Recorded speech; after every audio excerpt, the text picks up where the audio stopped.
Well, we're gonna begin this event. Hello, I'm Maria Fernanda Quiroz, Press Manager for the Center for Climate Science and Resilience Research, CR2.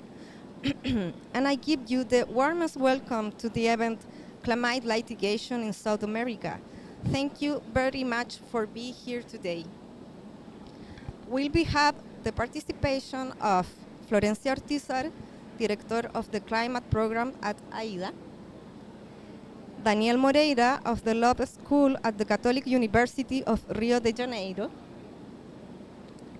Carina Costa de Oliveira of the Law School at the University of Brasilia, and Pilar Moraga, academic at the Law School of the Universidad de Chile, Director of the Center for Climate Science and Resilience Research, CR2, and Director of the Environmental Law Center at the Universidad de Chile. To begin, I would like to ask the following question to Florencia Ortúzar and Danielle Moreira. What climate litigation platform exists at the regional level? What were the motivations for developing them, and then what information do they contain? Yes?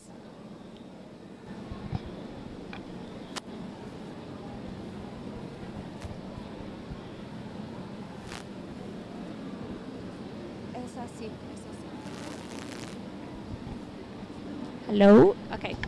Thank you very much. It's a pleasure to be here.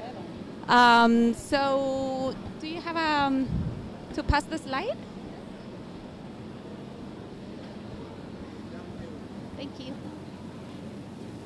So I like to begin with that image because I think that that's a very clear example of when we say an image speaks more than 1,000 words. It's a sculpture you can find in Berlin that's called Politicians Discussing Climate Change. And this is to start answering my question with the pre-question of why climate litigation. So climate litigation has become a fundamental tool for climate action, and it has been growing in influence and in sophistication throughout the years. And it can be really, really effective when other avenues fail. Even the IPCC recognized this in its last report. It highlights that litigation is having impacts that go way beyond individual cases. It is setting precedents and advancing environmental and human rights, and it's contributing to the development of climate law. So those are very interesting and motivating reasons to continue building on climate litigation. And it's also very versatile. It's, I think, as versatile as lawyers can get creative.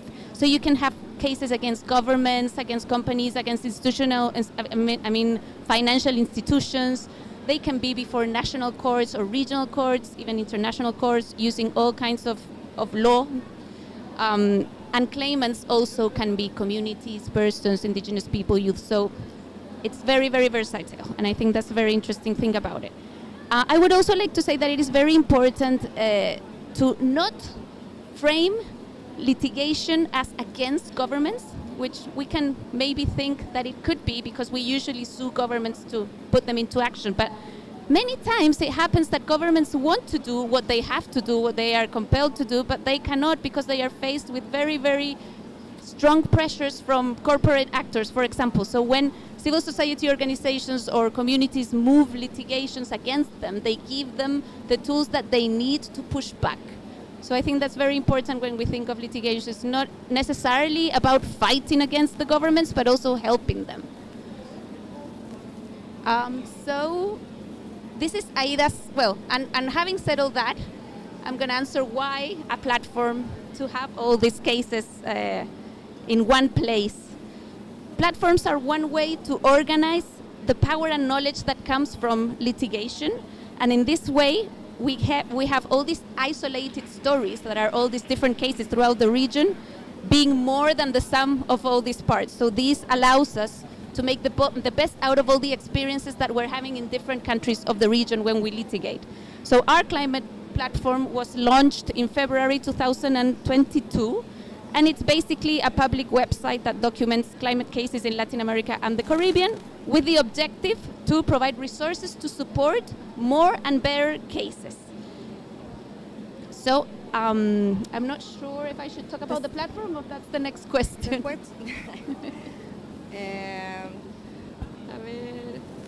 I know, yeah, I'm going to talk a little bit about the platform and I'm almost done, sorry. So it compiles cases, it has summaries, it goes into the key arguments, and it includes also links to the claims and resolutions, and it has search filters. So you can go by country, by topic, by anything. So for example, if you want to file a case against deforestation, you can put deforestation and then you'll get information on all the cases in the region, active, past, present, about deforestation, and you can get into contact with the people behind those cases. So it's a learning tool for everyone to use. And we also have analysis, blogs, news reports, so all the resources that can make our cases better. So we're building on a community of practice that uses climate litigation. And also a very interesting thing about it is that it evolves with time and with the needs that come to us. So for example, now in the recent years, we have included cases on the unjust transition that may appear as cases against climate action. For example, a case against a big renewable project.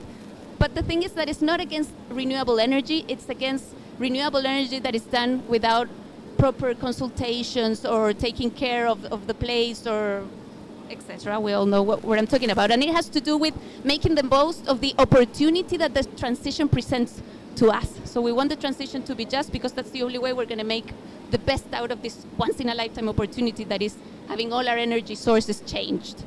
And the other thing that is new and that is very ad hoc in this moment is that we are including a section about the advisory opinion of the Inter-American Court on Human Rights. So we are tracking all the cases that have some of the opinion. So that is also going to be very useful for all litigation. Thank you very much. Thank you, Florencia.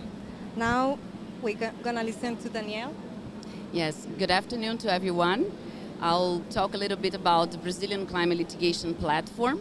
I don't know if we can, well, I'll start without the slides, but we have launched this platform in August 2022.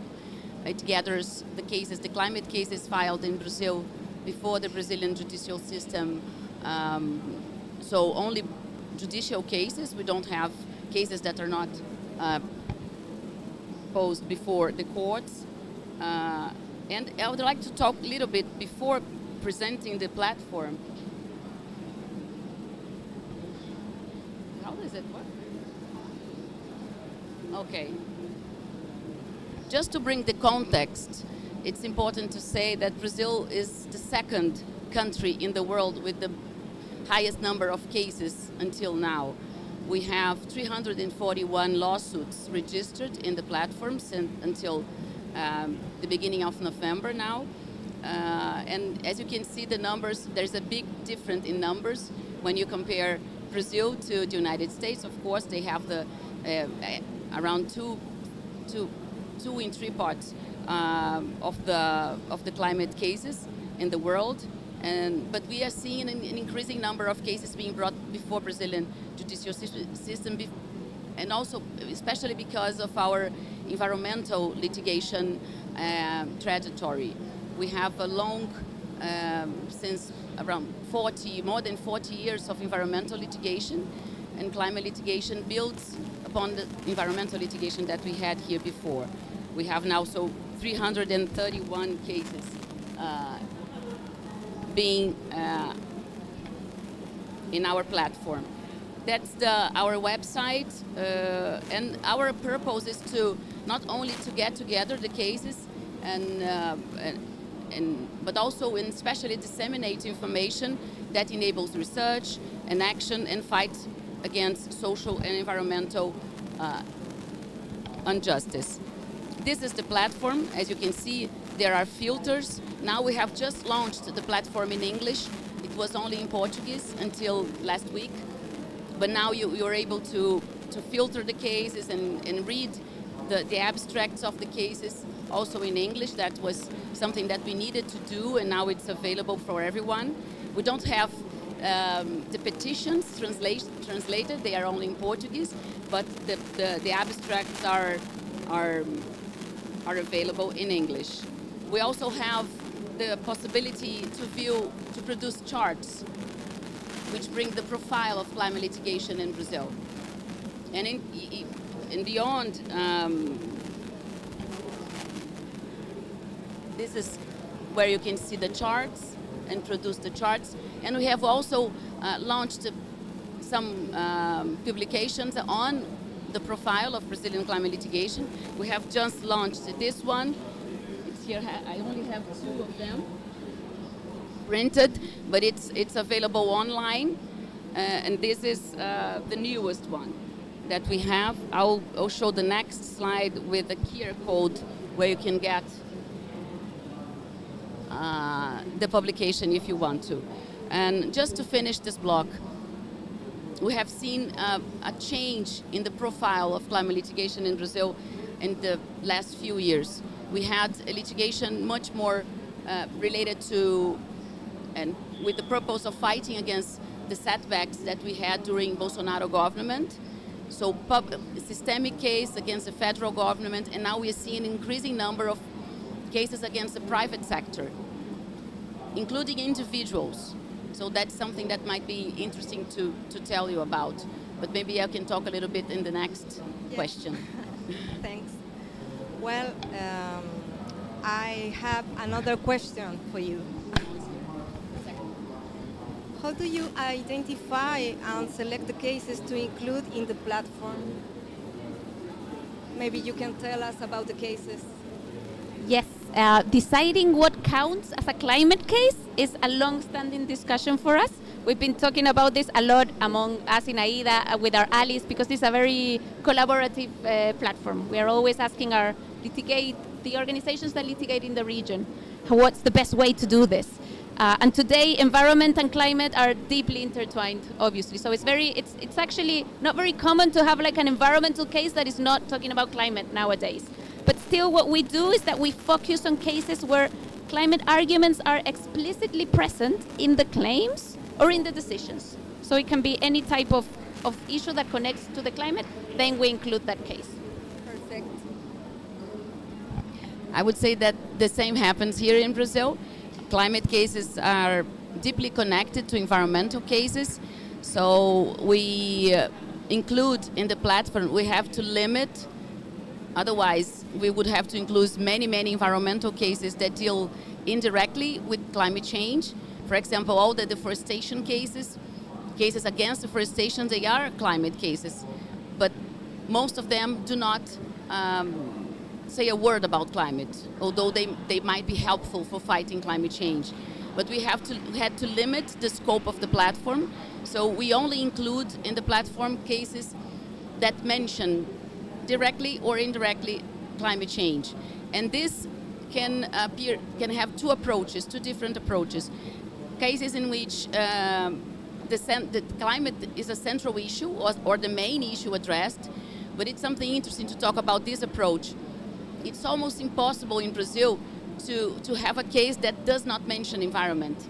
All climate cases are environmental cases, and they bring together our general environmental arguments, not only climate arguments. So we had to broaden a little bit this approach to include cases that have climate as one of the main issues, but not only the main issue.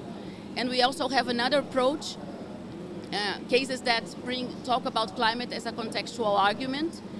Climate is an additional argument to the case, but it's not the main one or one of the main ones. We have developed a methodology. It's in our website, and we also have categories, analytical categories. We classify the cases in those categories, and you can filter. Though in the website, you can choose to see how climate litigation is developed in Brazil in each category. So we have, for example, we analyze the case in terms of which norms are being mobilized, the greenhouse gas emission sector reflected in the case, if the case is aligned or non-aligned to the climate defense, and also climate justice is one category that's very important for us. We analyze cases that as they include or not include the justice climate approach. We have the classifications for according to biomes, the different biomes, and we have, as you can imagine, most cases are related to the Amazon region. We have also, we can see the types of defendants and the types of plaintiffs to see the profile, who is bringing most cases, who is being sued and more frequently, and we have been publishing this profile of Brazilian climate cases related to this classification, to these categories. That's what you're going to see in the report if you're interested to see it. Thank you very much to Florencia and Danielle for your answers. Now I would like to ask some questions to Carina Costa, the Oliveira from Brazil, and Pilar Moraga from Chile. Well, the question is, how is climate litigation developing in your respective countries? What actions and legal frameworks are being used? So thank you for the question, and I would also like to thank Professor Pilar for this kind invitation. So in Brazil, since 1980, the country established a comprehensive legal framework and procedural instruments allowing environmental claims to be brought before courts in Brazil. So Brazil presents a broader socio-environmental litigation context within which climate litigation is increasing as a relevant subset of this contest. So since 2009, Brazil has adopted legal framework addressing climate change specifically, and from that point onward, a growing number of climate-related cases have emerged. Within my research group called Janeiro, which is a research group on law, sustainable development, and natural resources, we have developed a database on emblematic socio-environmental litigation cases using both procedural and substantive criteria to identify emblematic socio-environmental cases. And currently in Brazil, there are over 40,000 cases, environmental cases, pending in Brazil. So in light of this large number, it becomes necessary to establish criteria to identify emblematic cases not only related to climate change, but also to biodiversity, to mining, to oil spill, to coastal and marine environment as well. So in this database, so far we have identified 110 emblematic social environmental cases, and from this total amount, we have identified 10 emblematic climate change cases. And our criteria, one of our criteria is to identify cases where in which argument a climate argument is part of the ratio decidendi, so in the decision, in the final decision. And this is why we have only identified as emblematic climate change only 10 cases in Brazil. So one of the main characteristics of these cases in Brazil climate litigation is a public law litigation connected to the safeguarding of environmental law and the safeguarding of the administrative structure reflecting judicial efforts to preserve environmental governance and prevent institutional backsliding. Thanks. Thank you. Thank you, Fernanda.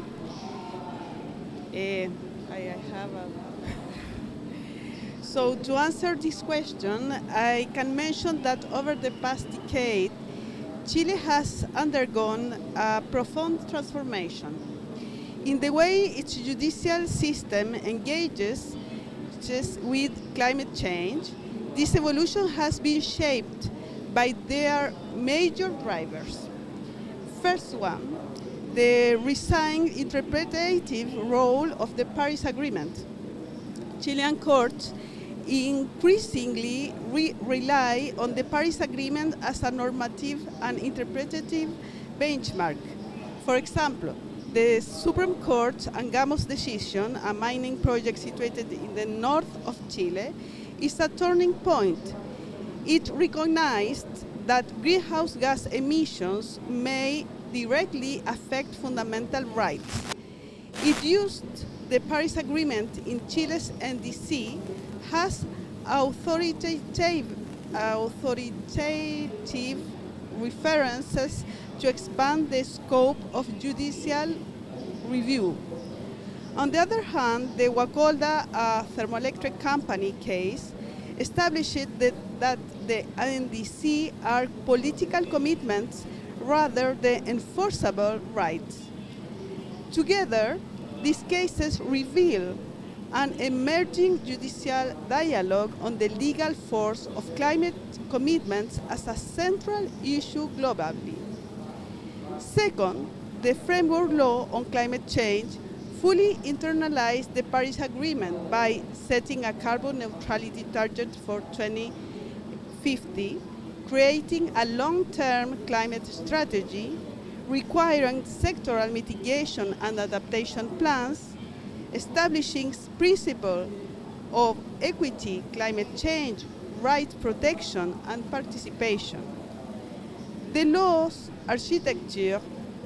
architectures is ambitious and innovative, but it has a key limitation. It lacks strong enforceability mechanism against state authorities, making it fertile ground for litigation that demands accountability. Third, diversification of litigation avenues. Climate litigation in Chile takes place through constitutional protection actions, administrative and environmental litigation, environmental liability lawsuits incorporating climate variability, precipitation, seasonal trends, extreme events. Climate change has become a central legal and evidentiary component. As Brazil experiences, the climate litigation is a part of environmental litigation, and in general, the claims are against the state, but involve the private companies in mining or other sectors. So I think that's all, yes. Thank you. Thanks. Well, I have another question. What novelties, unique characteristics, and/or contributions can be identified in climate litigation in your country? Thank you for the question. So, moving forward, my last answer. So, among these 10 identified cases, As I said, these 10 identified cases are considered as public law cases connected to the safeguarding of environmental law, as well as safeguarding the administrative structure, reflecting judicial efforts to preserve environmental governance and to prevent institutional backsliding. And this trend intensified during the last right-wing Bolsonaro administration, as was also said by Danielle, when left-wing political parties increasingly appeared as claimants during this period. So prior to 2018, political parties as well as civil society had limited presence in initiating social environmental claims. Two significant substantive characteristics emerge from this jurisprudence, these 10 cases. So first of all, there is a growing impact of international law and international commitments such as NDC under the Paris Agreement. And the second significant characteristic is the increasing relevance of legal principles such as the non-regression principle. So this principle I would highlight as one innovation from the Brazilian jurisprudence, social environmental litigation as well as climate litigation. And then I can also point out some other classical principles such as precautionary principle and the fundamental right to an ecologically balanced environment. So climate litigation has become a key mechanism for the protection of public interest. Notably on important issues for climate change policies such as the issue of deforestation in different biomes, and especially in the Amazon and in the Pantanal. And from a procedural perspective, Brazil has developed a distinctive type of action, and I can highlight the ações estruturais, structural actions. These actions and these cases, they establish a direct connection between the judiciary and both legislative and executive branches, requiring interinstitutional cooperation and negotiation to implement specific measures in the case of complex social environmental challenges. So, for example, Brazil's national determined contribution, NDC, was interpreted as a legally binding obligation of the state rather than a mere political commitment. And the Constitutional Supreme Court also recognized the link between environmental protection and the climate crisis. And in an important case, the Paris Agreement has acquired status of super legality. They rank below the Constitution and above ordinary legislation, thereby reinforcing their binding force within the domestic legal order. Another emblematic case addressed the integrity of the climate system and adaptation by ordering the enhancement of action plans for the prevention and control of deforestation in the legal Amazon. So this connection between the legislative, the administrative, and the judiciary is quite innovative from this climate litigation. Thank you very much for your clear answers. Before opening a space for those listening to ask questions, I would like you to share some conclusions regarding all of you. I have to respond. I'm sorry, Pilar. Thank you. Particularities of Chile. I'm sorry. Yes, no, don't worry. So in relation with the second question concerning the new developments, characteristic or contribution, we can identify some particularities in our country. First, dynamic judicial debate on enforceability. Chile judiciary is engaged in a live debate in the binding nature of international climate commitment. Second, deep integration of climate governance and human rights. Chile integrates human rights, climate justice, gender considerations, and vulnerable groups across in its NDC, long-term strategy, and framework law. Third, innovation in environmental liability, environmental courts order, restoration plans incorporating seasonal dynamic climate extreme events and climate trends. Fourth, the distinctive role of environmental courts. Chile's environmental courts are a unique judicial innovation because specialized composition. Each court includes 2 lawyers judge and 1 scientist judge with expertise in ecology, hydrology, engineering, or atmospheric science. Broad jurisdiction. They hear environmental permit challenges, enforcement dispute, environmental liability lawsuits, and cases involving climate impact. Science-based reparation standards too. They order long-term monitoring climate adjust, restoration indicators, and measures integrating climate projections. Contribution to judicial coherence. They harmonize scientific reasoning across cases.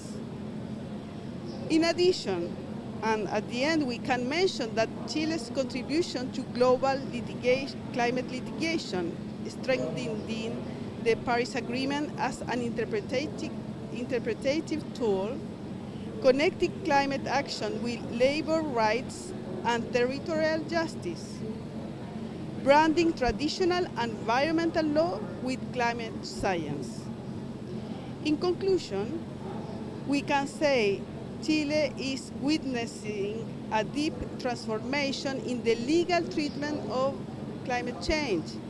We see ambitious legislation involving jurisprudence, active public engagement, and the important contribution of specialized environmental courts. It's a positive approach. I don't know if Florencia shares my point of view. Well, let's see. I do share it, and I'm a very positive person. I think that it's a responsibility to be positive and maintain hope. So wherever I can take it, I'm happy to take it. But I think times ahead are looking a bit dark, and things could change. So there's like music in my earphones. So yeah, we have to be like very careful to maintain what we have won with what is coming and all this permissiology laws, and you know what I mean. So for the time being, I do agree with you. Yeah. Okay. Well, now yes. Go to the conclusions, everyone. Danielle? Danielle begins? Sí. Should I begin? Well, okay. Well, as a conclusion, I'd say the climate litigation platforms are a real contribution for these times when it's easier for us to connect. They definitely promote collaboration and they strengthen our community of practice. It's really important also, something that we have tried to do and that we do is that we try and keep information on the cases very connected to the persons that are leading the cases. So when we have a new case, we always try and get the organizations behind those cases to be the one writing them, or at least to see them before we upload them, and we never put up information without their permission, or if we can't get their permission if it's not public already. So we are very, very careful with that. It's also been very, very important to map existing trends and the gaps. And it's also important in the way that it evolves with the agenda, so it's not stuck in time. And nowadays, with everything being so fast, I think that's also a contribution. And finally, I believe our climate litigation platform, obviously Juma's as well, gives visibility and legitimacy to the Global South experience, because many times we get that all the narrative about climate litigation is mostly northern based, So in this way, we can showcase what's going on here that is very, very valuable. For example, here we have all the innovative arguments about rights of nature, ecocentric approaches. That's very much from the South. And also, it's a way to empower vulnerable communities. We can join in the Inter-American standards, for example, etc. Regarding gaps, we obviously need to cover more countries. So there are many countries that there are many cases that we haven't tracked already. But the platform has links where you can tell us about a case that is not there. So it's very, very collaborative as well. Language and accessibility, we are working to have it all translated to Portuguese, but I would love for it to be in English as well, and even in other indigenous languages across the region. Well, that's it. Thank you very much. I would really appreciate if you could put the last slide of my presentation, because there's a QR where you can get like the newsletter of the platform and be in touch with it. So thank you very much. Well, just to add a little bit to what Florencia just said. First, I completely agree with you with everything you said about the trends and the importance of having these platforms available to everyone. Just to bring it to Brazil, I would say that we can see that having this information together and making it public, we can see an increasing of awareness in terms of climate litigation in Brazil. And also the judiciary system, judges, all the stakeholders engaged in climate litigation are able to assess this information, and we are seeing that they are using this information to improve the movement. So climate litigation movement, I would say it's being improved in Brazil. Also, not only of course, but also because of this information available, the availability of this information and systematized information about the ecosystem, the climate litigation ecosystem in Brazil. And although we have already seen some decisions and good decisions taking into consideration climate arguments and what we see that is being brought by the plaintiffs, we still have just few cases definitely decided, the final cases. So most cases are not decided yet, so we cannot, it's difficult, that's a gap I think that we have and it's a challenge to face it, to analyze the impact of climate litigation in terms of how the decisions are going to be to improve or are going to be implemented, because we don't have many decisions yet. We have a few final decisions, especially in the Supreme Court, that already improved climate governance, but we have also, as for example, we have a case called Climate Fund case, the one that Carina mentioned, that decided that the Paris Agreement has super legal status in Brazil. So that was really important to have this recognition, but it was a decision during Governo Bolsonaro. And after we changed to Lula, they started implementing the decisions. But I'm not sure if we would have this scenario so it's like a political, it's a justification, reason for having the decisions implemented. We still have this challenge that we have to face, that how the climate litigation is going to be implemented in the real world, and it is still difficult to analyze it. And just to finish, we have also been seeing in terms of trends an increasing number of cases against individuals, as I said, and we have as a main issue brought in these cases the deforestment cases, climate damage cases, climate damage related to deforestation, and especially in the Amazon region.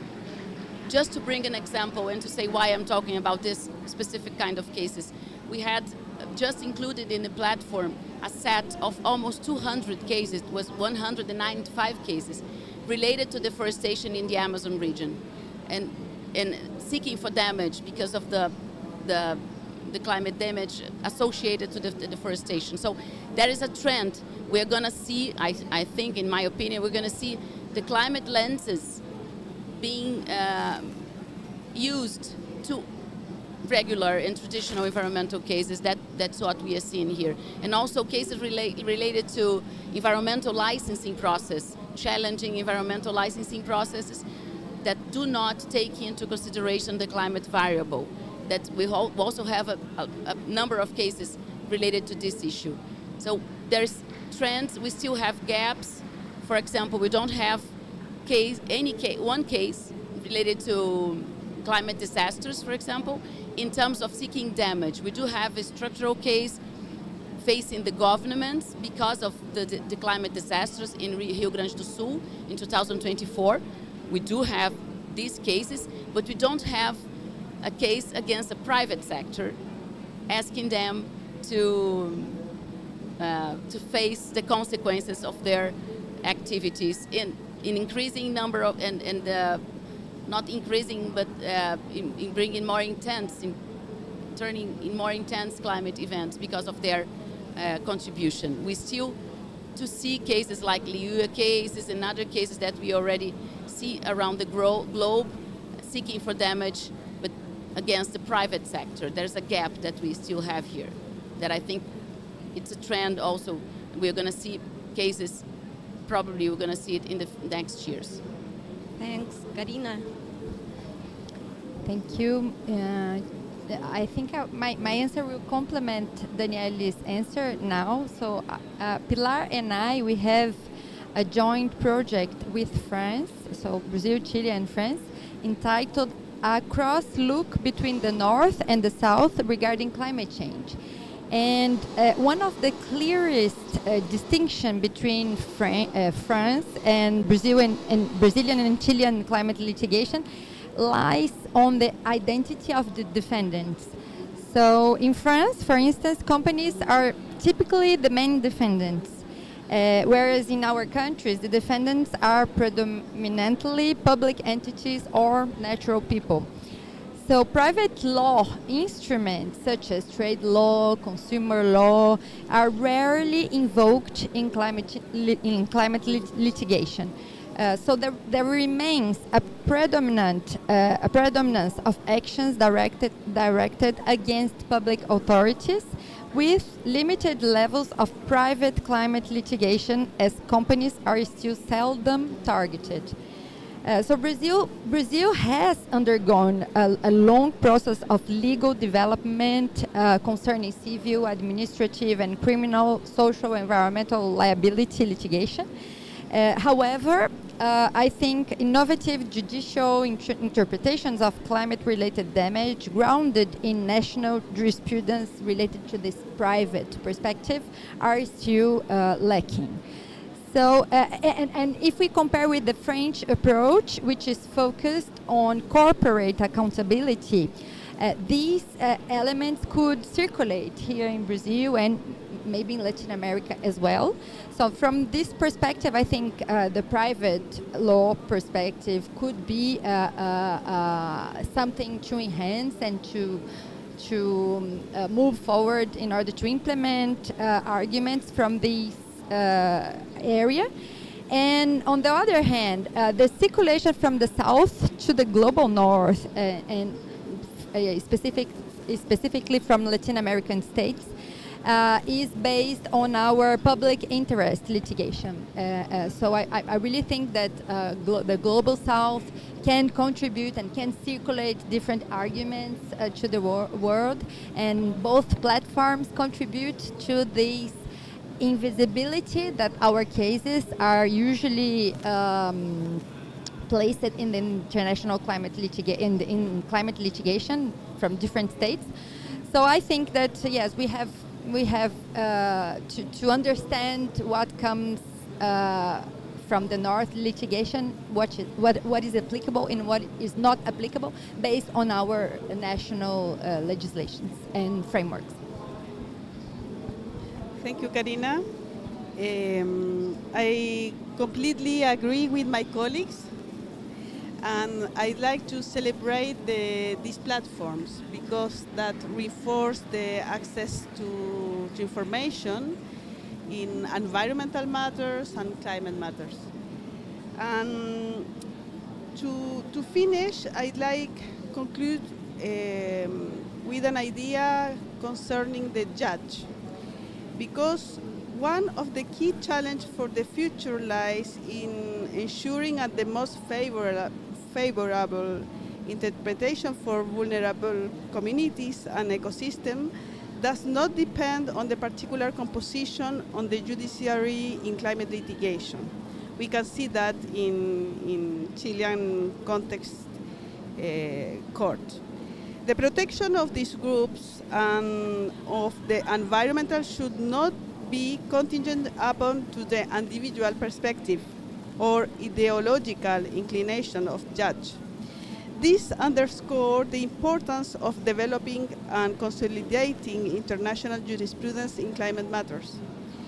International case law can provide consistent interpretative frameworks and share the principles such as the precautionary principle, intergenerational equity, and the recognition of the intrinsic values of ecosystems that transcend national boundaries and judicial variability. By building a robust body of international jurisprudence, courts across different jurisdictions can rely on common standards to safeguard human rights and ecological integrity, thus reducing the risk of fragmented or inconsistent outcomes.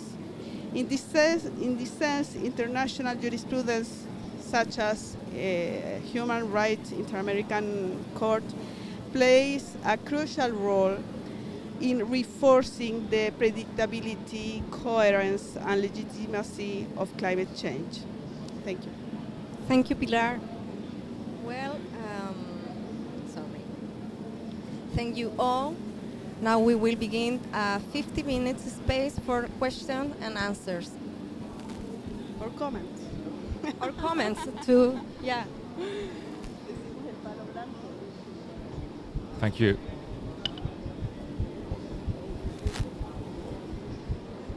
Thank you so much, dear panelists.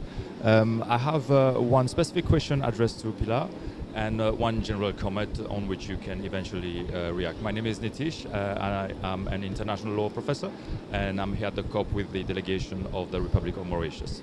So the question which I addressed, both my comments will be prospective. So you mentioned, if I understood correctly, that in Chile there is an environmental court, right, which is conspicuously a very important novelty in matters of international environmental law. So my question and doubt is, as you said, the court is composed of judges specialized in environmental law, but also of scientists, or at least one judge who is a scientist. But considering the complexity of climate issues, climate change issues, would it not be also relevant to include in such a panel other judges in order to be able to be in conformity with the cross-cutting issues which are intrinsic to climate change? For example, business law, human rights. Traditional tribunals used to be criticized because normally they were not specialized in environmental courts. However, we can have the opposite, meaning that we have an environmental court with judges who are specialized in environmental law, but who might not have enough knowledge of business law, of due diligence, of constitutional law, of human rights, etc. So my question is prospective, in the sense that would it not be for future environmental courts to also have a broader panel, including judges with other competences? So this is for the first question, specifically addressed to Pilar. And regarding my second comment, which relates to climate litigation, you might know that the European Union and also some European countries like France, they do have norms which are related to environmental issues, to deforestation, and which have an extraterritorial reach, which means that they apply to supply chain throughout the world, including Brazil, Chile, Colombia, etc. And this, in its application, can lead to a conflict of jurisdiction. So we can have a climate case with a conflict of jurisdiction whereby a European tribunal, for example, would recognize the liability of the main company for having violated its duty of due diligence, for example, and In the same case, for the same facts and the same legal problem, we could have a domestic tribunal in Brazil or in any Latin American state, for example, which would not recognize the liability of the parent company, which is in the value chain, and which would lead to a conflict of law and of jurisdiction. So I would like also to hear you on that. Thank you so much. Thank you, Nitish. I don't know how do you say that in English, but in Spanish is el palo blanco. So thank you for your question. Sincerely, I don't have an answer for that, but in Chile, that exists a panel for electric matters, for example. So that is a possibility. If it's a better solution, I don't know. Because it was a long discussion in Chile if we need a special court for environment. And the reason for that, it was because it's a special matter, very complex, but the Supreme Court said yes, but the other matters is too complex and we can't understand that and to decide. So now the special court, in my opinion, that allows to develop the environmental law a lot in compares with the context before the court, the special court. So I think it was a good solution, but in climate change, I don't know if the Supreme Court and Environmental Court can to go or can develop a lot the ideas or the law in this special context. Now, if in the future we will need a panel with different specialties, I don't know really. Maybe I don't know if for you is a solution or not, because the problem of this is a very technical decision. I don't know if this is necessary, but the common sense is necessary to understand the society and different aspects in the cases.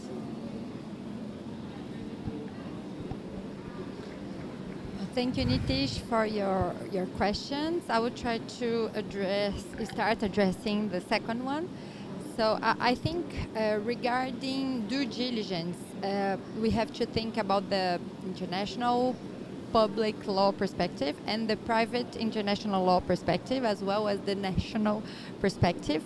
And so these are the substantive areas which are connected to your question. And then a second element is the interpretative elements that we have to bring to the issue that you raised. So starting with the interpretative perspective, we saw from the recent international procedures, such as the ITLO's advisory opinion on issues related to the ocean and climate change, as well as the International Court of Justice procedural consultative opinion regarding climate and international law, broadly speaking. And we saw as well in the context of the Inter-American Court of Human Rights advisory opinion regarding some elements also connected to the due diligence obligation of states connected to climate obligations, implementation, and so on. So from an international perspective, I think that three courts raised the perspective of the need of a systematic and an integrated approach related to these different tribunals as well as jurisdictions that are related to climate issues. So from an international perspective, this interpretation, the systematic or integrated approach interpretation that was raised within these courts, as well as the argument, the substantive argument of due diligence, as considering that states have a due diligence obligation in verifying if the internal entities, public, private entities within the national jurisdiction, they are applying climate obligations and so on. So these elements, from an international perspective, I think it's also connected with the private international law elements. So when we think about conflict of jurisdiction or conflict of law, this is an old issue. So climate litigation can be brought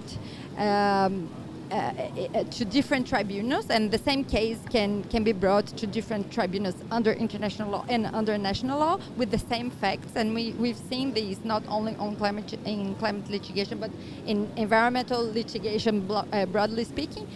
And I will bring back this integrated and systematic interpretation to the national perspective as well. And we can see that this circulation of arguments, circulation of interpretation pathways, and this circulation, this can bring more coherence to the content of the climate litigation under national law as well as under international law. Perfect answer. How can I add something to this answer? I think this coheration and integration is something that we are going to see evolving in domestic courts. If I can just to say a few words about how it could be and will probably be applied internally, these recent advisory opinions, and bringing and there's something interesting in these in all of them, but especially the International Court of Justice advisory opinion, and especially the Inter-American Court of Human Rights advisory opinion, in terms of the private sector, in terms of what they say about the responsibility of the states, but with real and direct impacts to the private sector that might did something to be added, I think, in terms of domestic climate litigation development. We see that in those, for example, the Inter-American Court of Human Rights advisory opinion number 32, they go deep in arguments that are already appearing and are already arguments and considerations that are already made in our environmental jurisprudence, for example. They talk, we can see a great concern for the integral reparation of environmental and climate damage. We see for example, that they develop on the need of taking into consideration climate impacts in environmental licensing processes, and that's something that is being said in Inter-American Court of Human Rights. So, and it's already been seen domestically. So we can see examples. I'm just saying that to emphasize that this integration, this cohesion is, I think it's already being seen, and it's going to be it's going to develop, in my opinion, as we can see in the near future, because of these advisory opinions, and also how they are interpreted internally, and because of conventional control, because of the how we see and how we our judicial system considers the level of and the enforceability of the Paris Agreement and all environmental treaties as human rights treaties. So we're going to see, I think, a more coherent and integrated decisions because of those advisory opinions that Carina was talking about. Thank you. I wonder if there are other questions, and if not, I could contribute briefly to the first one so that we don't repeat all. Perfect, no because I think the problem. second one Yes. has been covered. I think we have time for one question more, because we have another event.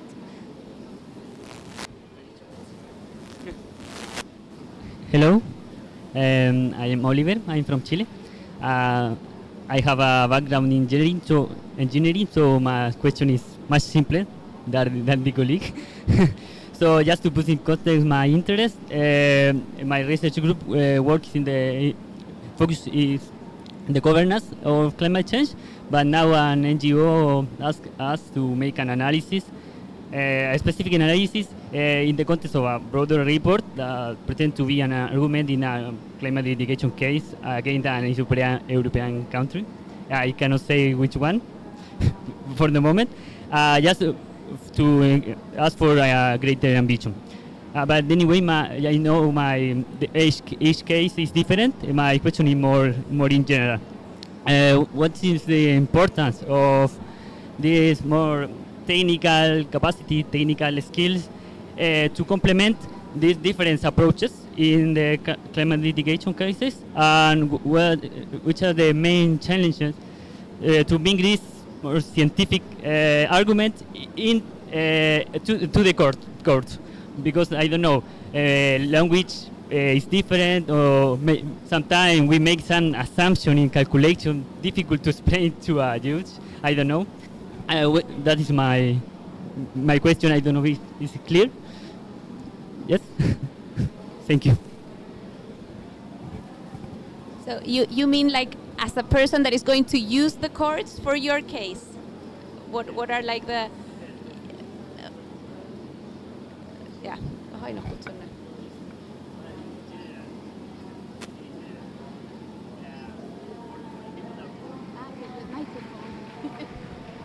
I mean, in general, people working in climate litigation that are going to use this more technical argument. I try to incorporate in this case and to bring them to the court. I think you're very right to say that it's a very complex issue, and it's more or less new as well, and it's evolving all the time.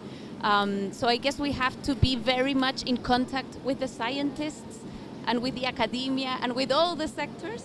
So I think that the time now is to connect all sectors of civil society to make our place habitable for the future.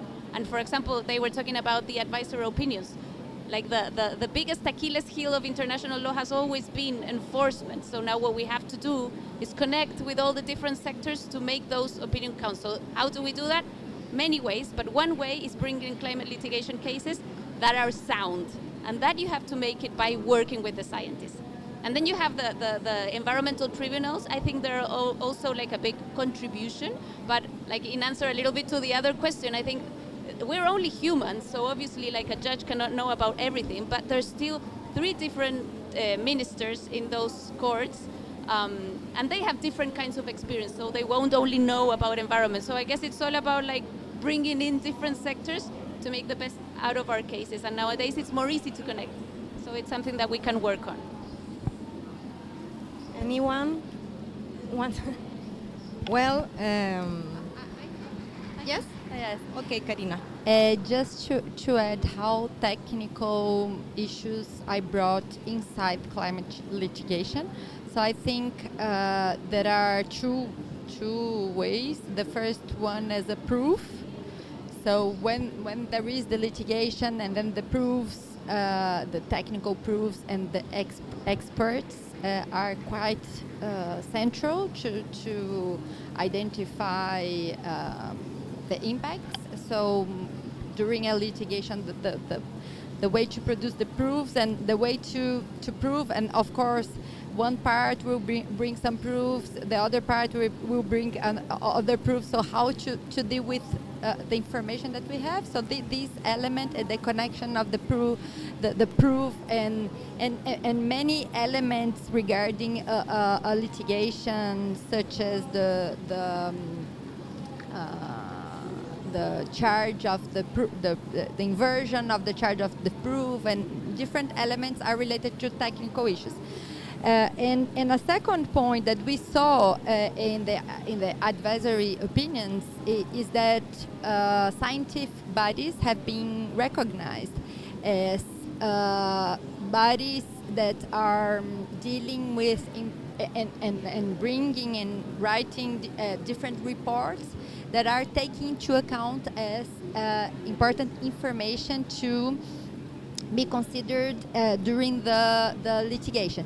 So, for instance, we saw in these 3 different advisory opinions information that was brought from, for instance, from the IPCC, which is a technical scientific body, and then we can see this presence and the arguments based on science, arguments based on the best science. It's also a principle within environmental law, in international environmental law as well, regarding that during the climate and environmental law procedures, the best available science must be taken into account. And the issue here is, what is the best available science? From a north perspective, from a south perspective. So equity is key here. So we have to put together the scientific element and the social and the political element to balance who has the capacity to say what is the best available science based on different characteristics of different states, and from the global north and the global south.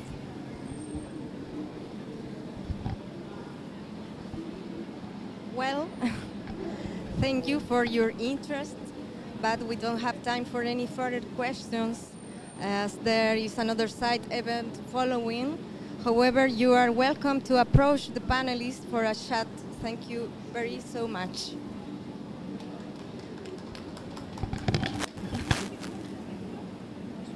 Gracias. Really annoyed with this. Gracias, Pilar.